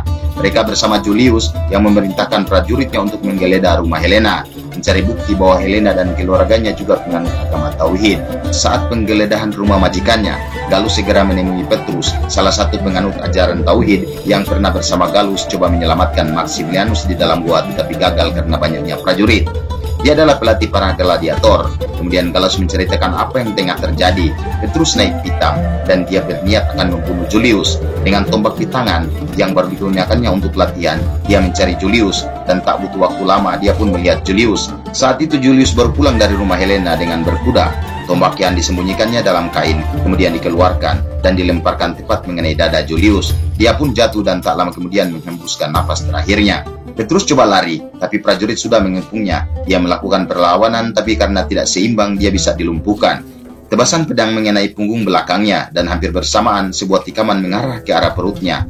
Dia pun tumbang bersimbah darah. Dakianus amat marah juga frustasi. Siapa lagi yang dapat dia percayai? Orang-orang dekat dengannya ternyata hampir semua telah mengkhianatinya. Di puncak kemarahannya, Dakianus memerintahkan untuk membunuh semua penganut ajaran Tauhid.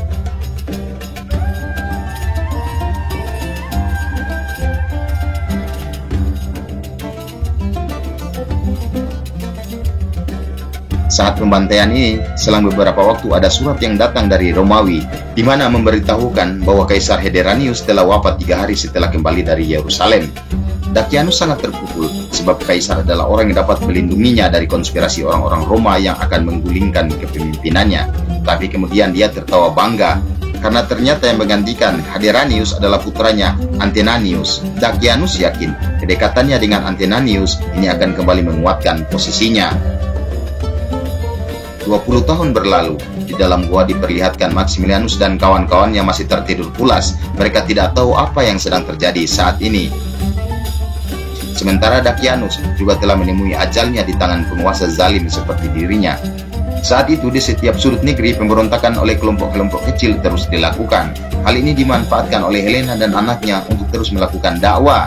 Prajurit sudah tidak fokus lagi kepada mereka. Sampai akhirnya Helena tiba pada masa-masa terakhirnya di muka bumi. Namun sebelum dia menghembuskan nafas terakhirnya, dia berkata bahwa sampai saat ini dia belum mempercayai kematian suaminya dan meminta untuk dikuburkan di bawah bukit tempat Maximilianus tertidur. Akhirnya disaksikan Ikmit dan Gallus serta teman-temannya. Helena pun dikuburkan di bawah bukit sebagaimana permintaannya. Dalam film ini sudah tidak digambarkan secara jelas perjalanan Ikmit dan beberapa orang penganut ajaran Tauhid. Tapi yang perlu diketahui, sesudah kekaisaran Hadrianus kemudian digantikan oleh anaknya Antoninus. Kemudian anaknya digantikan oleh Marcus Aurelius. Kekaisaran Marcus Aurelius berlangsung selama 20 tahun. Gallus yang berusia lebih dari seabad disalib di masa kekuasaannya. Akhirnya dia berhasil dijatuhkan.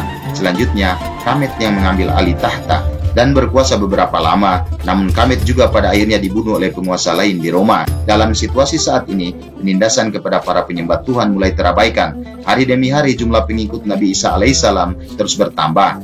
Namun di sisi lain, demi mendapatkan pengikut yang banyak, dimanfaatkan oleh para pendakwa Nasrani, memungut sebagian ajaran sesat Romawi dan memasukkannya ke dalam ajaran Nasrani yang dibawa oleh Nabi Isa alaihissalam, tentu dengan tujuan untuk kepentingan duniawi mereka sendiri.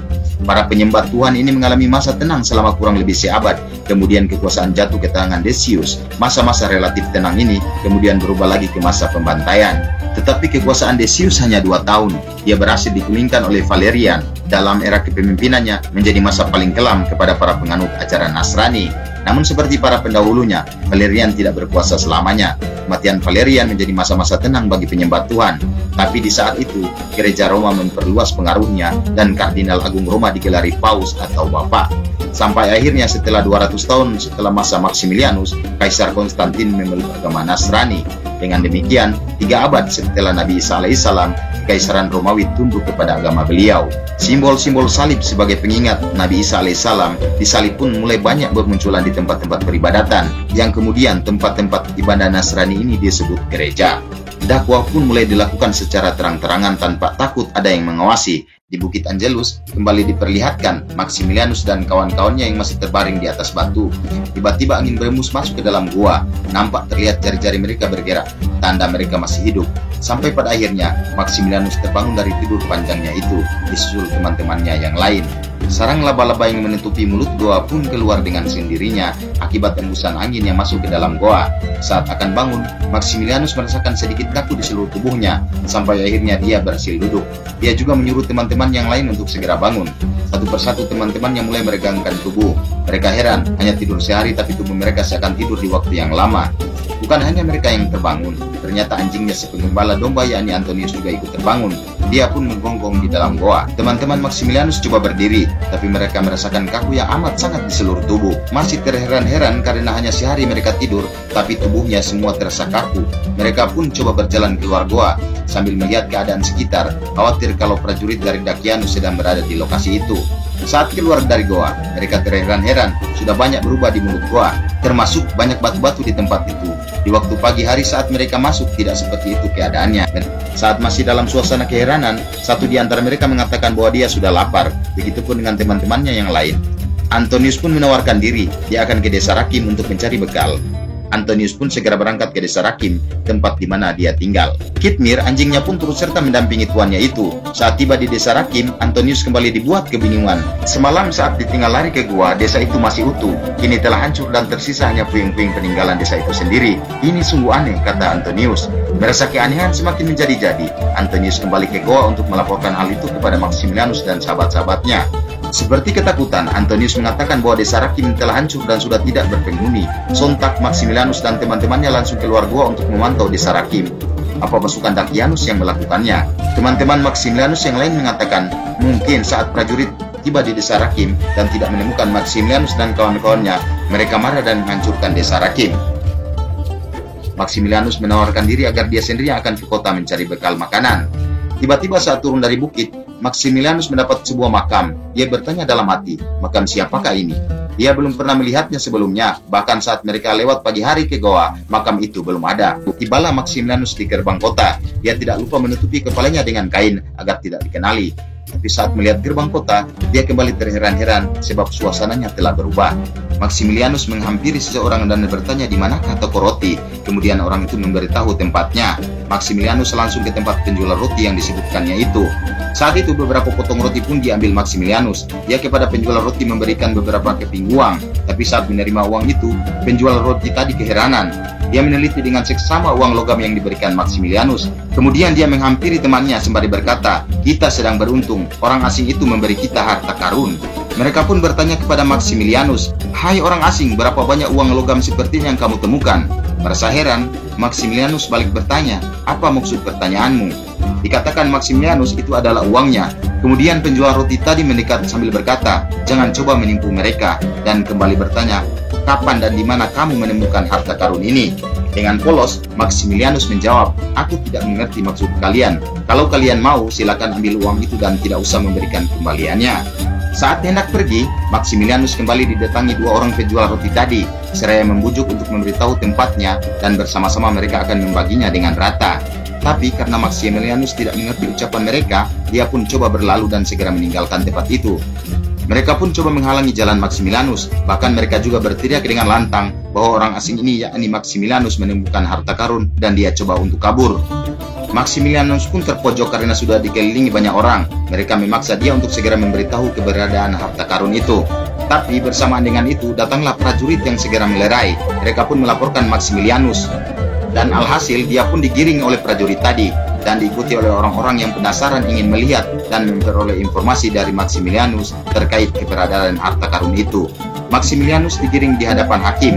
Pada hakim, seorang prajurit memberi barang bukti berupa sekeping uang yang dibawa Maximilianus. Maximilianus disuruh menghadap. Dia ditanya di mana dia menemukan uang logam itu. Kemudian Maximilianus menjawab bahwa itu adalah uangnya sendiri dan dia tidak menemukan itu di tempat lain. Kemudian kepada prajurit diperintahkan untuk mengamankan Maximilianus sambil dia melakukan penyelidikan lebih lanjut. Hakim kepada paniteranya mengatakan dia akan meminta orang istana untuk meneliti agar bisa mengetahui umur uang itu. Akhirnya orang istana tadi yang diketahui bernama Barnabas, seorang sejarawan istana, memeriksa uang itu. Setelah diteliti, pada uang logam tersebut ada gambar Kaisar Hadrianus. Barnabas mengungkapkan bahwa Kaisar Hadrianus hidup 300 tahun yang lalu. Mereka pun makin bingung. Dunia terasa aneh bagi mereka saat itu. Semalam, kata Maximilianus, dia dan kawan-kawannya dipaksa bertobat, tapi mereka berhasil kabur dari penjara dan berlindung di dalam goa. Kini dia kembali membawa sepinggu uang untuk membeli makanan bagi teman-temannya itu. Tapi apa yang terjadi? Malah keanehan yang dia dapat. Dia dengan sedikit emosi menunjuk Hakim dan Barnabas. "Siapa kalian?" "Saya adalah Maximilianus," penasihatnya Dakianus. Kemudian Barnabas mendekati Hakim sambil berkata mungkin yang dikatakannya benar. Bisa saja Maximilianus adalah para syuhada di Bukit Angelus, tempat yang tidak bisa didekati oleh siapapun. Si Barnabas, sang sejarawan istana, pun menceritakan sedikit kisah 6 pejabat Dakianus dan seorang pengembala yang lari ke sebuah goa. Menurut Barnabas, dia membaca kisah itu di dalam prasasti di perpustakaan yang ada di dalam istana. Barnabas mengatakan bahwa di prasasti itu tertulis salah satunya Maximilianus, kemudian Tilmika, dan saat itu dia tidak ingat lagi. Kemudian mendengar hal itu, Maximilianus langsung menyebut nama teman-temannya yang lain, seperti Sudilanus, Martinus, Dinasius, Japanus, dan pengembala Antonius. Hakim dan Barnabas mulai sedikit percaya apa yang dikatakan Maximilianus. Mereka pun bertanya, apakah Maximilianus datang dari goa itu? Maximilianus hanya bisa menganggukkan kepala. Barnabas juga dengan penasaran bertanya, jadi selama ini apa yang dilakukan Maximilianus dan kawan-kawannya di dalam goa?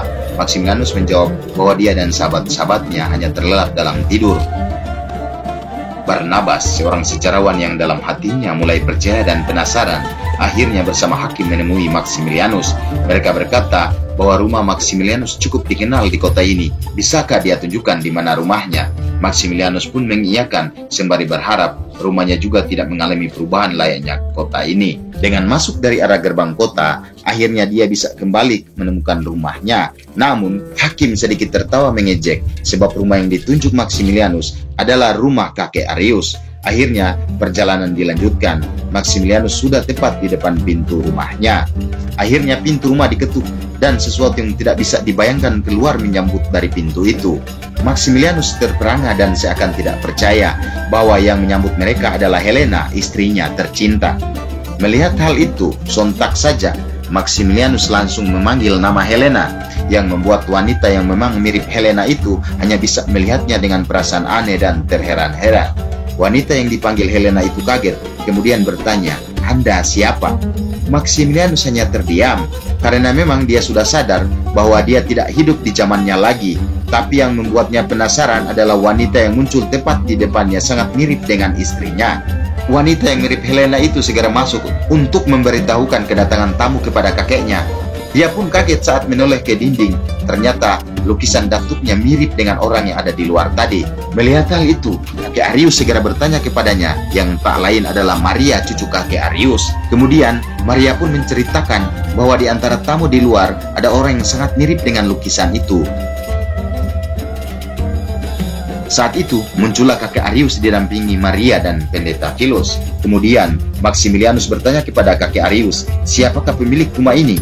Kakek Arius menjawab bahwa ini rumah miliknya. "Aku mewarisinya dari ayahku, dan ayahku mewarisinya dari ayah-ayahnya." Maximilianus mendekati Maria sambil bertanya, "Apakah kamu Helena?" "Tentu," Maria kami tinggalkan. Maria pun tersipu malu. Teman-teman Maximilianus belum sadar dan tahu bahwa di hadapan mereka bukan Helena, tapi Maria, keturunannya. Saat itu kakek Arius yang dibantu Antonius juga telah berhasil mencapai puncak. Kakek Arius memberi salam, "Salam wahai orang-orang mulia, salam wahai manusia-manusia suci." Meski tampak bingung, Sudilanus juga berkata kepada kakek Arius, "Salam dari Tuhan juga untuk Anda."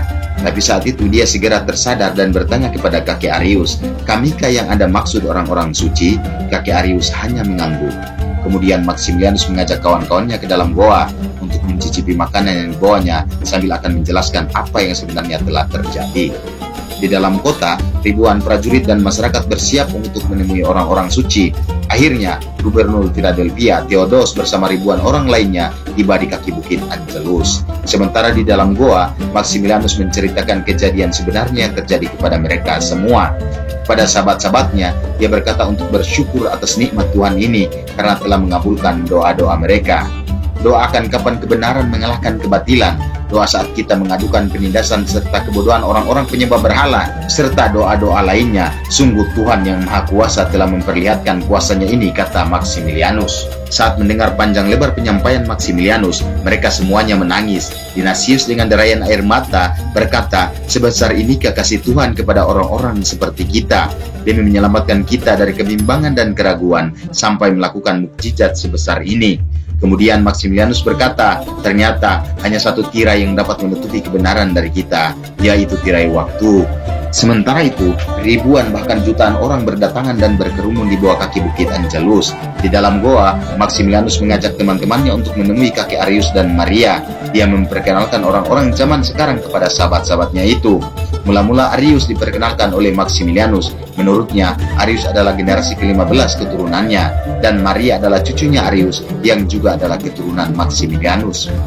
Mendengar itu, teman-temannya kebingungan. Japanus sontak berkata, Maria, jadi dia bukan Helen? Maximilianus membenarkan. Kemudian dia memperkenalkan balik sahabatnya satu persatu kepada kakek Arius dan Maria. Kepada teman-temannya, Maximilianus mengatakan bahwa Theodos dan penggiring-penggiringnya hendak bertemu mereka. Sahabat-sahabat Maximilianus pun hanya bisa takjub melihat para penyembah Tuhan yang makin meluber di tempat itu. Theodos pun akhirnya sampai ke puncak. Maximilianus segera memperkenalkan sahabat-sahabatnya kepada Theodos. Pendeta Philus yang juga berada di tempat itu minta izin kepada Theodos untuk masuk ke dalam gua. Keinginannya tersebut sudah sejak lama, tapi gua pada saat itu tak bisa didekati. Dia diizinkan, bahkan Theodos pun ikut serta melihat tempat yang dianggap keramat itu, tempat bersembunyinya para manusia-manusia terbaik pilihan Tuhan. Saat di dalam goa, Theodos berkata, gua ini angker saat masih berpenghuni, tapi setelah dibangkitkan sudah tidak menakutkan lagi. Pendeta Philus menimpali, keangkeran tersebut adalah cara Tuhan untuk melindungi dan menjaga mereka. Kemudian Theodos segera keluar goa. Di sana telah menunggu ribuan orang untuk melihat orang-orang suci telah dibangkitkan. Di antaranya telah banyak yang membawa beberapa hadiah untuk dipersembahkan kepada Maximilianus dan sahabat-sahabatnya. Theodos juga menambahkan bahwa hadiah-hadiah di hadapan mereka adalah dikhususkan bagi Maximilianus dan kawan-kawannya. Orang-orang yang telah menunggu di Bukit Angelus juga meminta Maximilianus untuk menasihati mereka. Kemudian Maximilianus dipersilakan Theodos untuk menasihati para rakyatnya agar semakin kuat keimanan mereka. Didampingi sahabat-sahabatnya, kemudian dengan lantang Maximilianus berkata, puji syukur atas nikmat Tuhan yang telah diberikan. Begitu bahagianya Maximilianus dan kawan-kawannya berdiri di tengah ribuan kaum Nasrani. Padahal dahulu mereka bertemu dengan saudara-saudara seakidahnya harus secara sembunyi-sembunyi. Saat ceramah mereka, tiba-tiba seorang berkata bahwa ucapan orang-orang suci ini berlawanan dengan keyakinan mayoritas kaum Nasrani saat ini. Kemudian seseorang bertanya lagi, wahai orang suci, apakah ada kehidupan setelah kematian? Japanus menjawab, apakah hidupnya kami kembali belum cukup sebagai bukti hari kebangkitan? Setelah itu, seorang kakek-kakek bertanya, wahai orang suci, jelaskan hikmah di balik bangunnya kalian setelah tertidur 300 tahun. Maximilianus menjawab, ada dua hikmah, satu hikmah untuk kami dan satunya lagi untuk kalian. Bagi kami agar kami bisa melihat kekuasaan Tuhan dan janjinya mengalahkan kebatilan. Bagi kalian adalah penguatan iman terhadap akhirat dan hilangnya keraguan. Kemudian Theodos di hadapan ribuan warganya meminta agar para santo atau orang suci ini datang ke kota dan memberkati mereka. Kehadiran mereka ke kota, kata Theodos, akan membawa pertumbuhan dan kesejahteraan bagi warga kota. Pendeta utusan Paus juga kepada Barnabas dengan bangganya berkata, kini gereja Philadelphia akan mengungguli semua gereja Roma berkat kehadiran orang-orang suci ini. Sementara di tengah-tengah warga pun mulai berdiskusi dengan berangan-angan akan kehadiran orang-orang pilihan Tuhan ini di kota. Ada yang senang karena mereka bisa belajar langsung untuk meningkatkan keimanannya. Ada yang senang karena perniagaan mereka akan meningkat dengan hadirnya orang-orang suci ini. Mendengar itu, Maximilianus dan kawan-kawannya serta kakek Arius hanya bisa geleng-geleng kepala. Ternyata, meski mereka telah hadir sebagai saksi kebenaran Tuhan, masih banyak orang yang lebih mementingkan dunia dan isinya. Kemudian Dionysius menghampiri Theodos. Dia meminta agar Theodos dapat menyuruh orang untuk kembali ke kota. Theodos pun mengiyakan, sembari mengatakan bahwa dia dan orang suci akan segera menyusul mereka ke kota. Sementara itu, Maximilianus mendekati Theodos. Dia minta izin untuk dia bersama teman-temannya menyepi sejenak. Mereka membutuhkan waktu untuk beradaptasi dengan kehidupan yang baru. Senada juga disampaikan hakim di samping Theodos. Dia berkata, ini yang terbaik. Theodos bisa lebih dahulu ke kota sambil mempersiapkan acara penyambutan terhadap orang-orang pilihan Tuhan ini. Theodos setuju. Dia juga menyuruh beberapa prajurit untuk bersiaga di Bukit Angelus. Akhirnya, Theodos dan ribuan orang berangsur-angsur mulai meninggalkan Bukit Angelus. Di dalam goa, Maximilianus dan kawan-kawannya tengah membahas arti dari kebangkitan mereka selama tertidur 300 tahun lamanya. Mereka juga bersyukur atas apa yang telah mereka saksikan baru-baru ini, bahwa kebenaran akhirnya bisa disuarakan bahkan di atas atap-atap rumah. Tapi soal keinginan penguasa saat ini untuk mereka kembali ke kota harus dipertimbangkan matang-matang. Tuhan Yang Maha Kuasa telah menyikap tabir waktu dan kebenaran atas mereka. Mereka takut kehadiran mereka di kesempatan kedua ini akan membawa dampak buruk bagi masyarakat dan kaum Nasrani. Apalagi banyak mengharapkan kehadiran untuk kelanggengan kekuasaan dan ketenaran dunia. Ada yang menginginkan kehadiran mereka hanya untuk membuatnya terkenal di antara para uskup dunia, dan sebagian lagi menginginkan kehadiran mereka hanya untuk keramaian kota dan kemajuan perniagaan. Mereka takut setelah mendapat mukjizat dari Tuhan, kemudian mereka malah menjadi penyebab orang-orang lupa dengan nikmat Tuhan itu. Mereka lebih memilih dunia ketimbang Tuhan Maha Pemilik segalanya. Dionysius juga menambahkan, apa yang harus kita lakukan terhadap perangkap yang dipasang di dunia ini? Dulu mereka berharap segera membumbung tinggi ke langit Tuhan, tapi setelah 300 tahun mereka malah terperangkap di dunia yang penuh dengan tipu daya. Dunia menurutnya ibarat sangkar bagi mereka. Aku berharap, kata Dionysius ini, untuk segera terbebas dari sangkar ini. Kemudian dengan air mata, Sudilanus berkata, wahai Tuhan, tiada jarak bagi engkau dan kami selain kematian. Agar kematian bisa menghapus jarak ini, aku bersumpah merindukan kematian. Aku sungguh tidak ingin kembali dalam kehidupan dunia semacam ini. Martinus kemudian berdoa, Tuhanku, mereka yang telah mengangkasa ke langit cintamu, bagaimana mungkin menjadikan bumi ini sebagai tempat tinggal mereka? Kami lepaskan Tuhan-Tuhan palsu agar bisa meraihmu. Andai kami mengincar dunia, sebelum ini dunia telah tersedia bagi kami. Mereka pun berdoa agar mereka diangkat kembali oleh Tuhan Sang Maha Pencipta. Di luar goa, Pendeta Philus sangat penasaran ingin bergabung dan ikut pembicaraan dengan orang-orang pilihan Tuhan itu. Saat mereka sibuk dengan pemikirannya masing-masing, tiba-tiba Kitmir, anjing peliharaan Antonius, jatuh. Setelah didekati, ternyata Kitmir telah mati. Kakek Arius bersama Maria dan Pendeta Philus kemudian memberanikan diri masuk ke dalam goa. Mereka harus memberitahu bahwa Kitmir telah mati. Arius berteriak di mulut goa, wahai kakek Maximilianus, lihatlah ini, Kitmir telah mati. Tapi tidak ada sautan sama sekali. Penasaran, akhirnya mereka memberanikan diri masuk lebih dalam lagi ke dalam goa. Terlihatlah Maximilianus dan kawan-kawannya sedang bersujud. Kemudian Arius maupun Maria dan Pendeta Philus memanggil namanya berulang kali, tapi tetap tidak ada sautan. Pendeta Philus kemudian mendapati hal yang sama bagi teman-teman Maximilianus. Mereka terdiam membisu dalam keadaan bersujud. Dipanggil satu persatu nama mereka, tapi mereka terdiam membisu. Rupanya mereka telah tiada, lebih memilih untuk segera bertemu Tuhannya ketimbang kembali ke dunia yang banyak diselimuti tipu daya. Menyadari mereka telah meninggal, Maria dan kakek Arius hanya bisa menangis, sementara Pendeta Arius masih tidak percaya dengan kepergian orang-orang suci ini. Dia masih berharap untuk belajar banyak dari mereka. Dia hanya bisa menangis dan teriak mereka telah mati. Kemudian Pendeta Philus segera berlari keluar goa. Kepada Theodos dan ribuan warga dia berteriak bahwa para penghuni goa telah meninggal. Kekasih-kekasih Tuhan sudah mati, teriaknya. Mendengar hal itu, Theodos bersama punggawa-punggawanya dan warga yang hendak pulang berlari kembali ke dalam goa. Mereka ingin memastikan kebenaran yang mereka dengar bahwa orang-orang suci telah meninggal dunia. Theodos dan pengikutnya serta orang-orang lainnya hanya bisa meratapi mayat Maximilianus dan sahabat-sahabatnya yang meninggal husnul khotimah. Mereka dengan indahnya menemui Tuhannya. Kematian mereka adalah permintaan mereka sendiri. Mereka dipanggil keharibannya di dalam sujud mereka. Masih diliputi kesedihan, Theodos bangkit seraya berkata, sungguh aneh, manusia tidak bisa mengerti apa yang dilakukan Tuhan. Kemudian Pendeta Philus menimpali bahwa tanda-tanda kekuasaan Tuhan tidak bisa ditemukan kecuali dengan merenung. Barnabas juga melanjutkan, tidur 300 tahun, bangun satu malam, dan setelah itu semuanya selesai. Sungguh besar pesan di balik peristiwa ini, kata Barnabas. Theodos keluar goa. Di hadapan ribuan warganya dia mengatakan bahwa orang-orang suci telah meninggal dunia. Dia juga memerintahkan untuk membuat pemakaman serta membangun rumah ibadah yang besar di tempat itu sebagai cara untuk mengenang tentang peristiwa dan makna di balik kejadian ini. Di dalam goa, kakek Arius segera mengajak cucunya untuk meninggalkan Maximilianus dan sahabat-sahabatnya. Dia takut itu akan mengusik ketenangan mereka. Maria dan kakeknya pun keluar gua penuh kesedihan dan film ini tamat. Semoga film yang disutradari Farajullah Salah-Sur ini dapat mengunggah dan menambah semangat dan keimanan kita untuk lebih dekat dengan pemilik langit dan bumi, Allah Subhanahu wa Ta'ala. Dan jangan lupa untuk klik like, subscribe, dan nyalakan tombol loncengnya. Assalamualaikum warahmatullahi wabarakatuh.